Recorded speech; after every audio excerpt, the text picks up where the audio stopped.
आता बातमी आहे मुंबईच्या चैत्यभूमीवरून।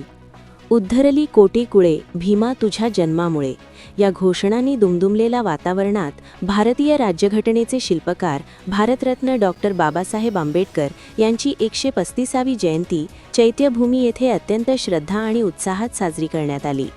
पहाटेपासूनच राज्याच्या विविध भागातून आलेल्या लाखो अनुयायांनी चैत्यभूमीवर हजेरी लावत महामानवांना अभिवादन केले।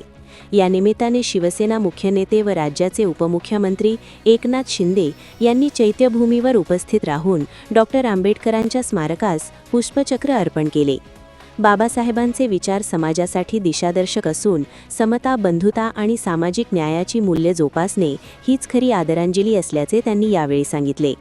कार्यक्रमास राज्यपाल जिष्णू देववर्मा, मुख्यमंत्री देवेंद्र फडणवीस, उपमुख्यमंत्री सुनेत्रा पवार, विधान परिषदेचे सभापती राम शिंदे, विधानसभा उपाध्यक्ष अण्णा बनसोडे, वंचितचे ॲडव्होकेट प्रकाश आंबेडकर, मंत्री छगन भुजबळ, संजय राठोड यांच्यासह विविध क्षेत्रातील मान्यवरांची उपस्थिती होती। चैत्यभूमी परिसरात शिस्तबद्ध व्यवस्था राखण्यासाठी पोलिसांचा कडक बंदोबस्त ठेवण्यात आला होता। दिवसभर अभिवादन, सांस्कृतिक कार्यक्रम आणि सामाजिक उपक्रमांचे आयोजन करण्यात आले।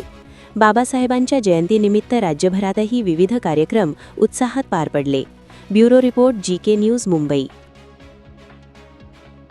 तुम्ही पाहत आहात महाराष्ट्राच्या कुशीतलं GK न्यूज मराठी, सात जनतेची, भूमी महाराष्ट्राची।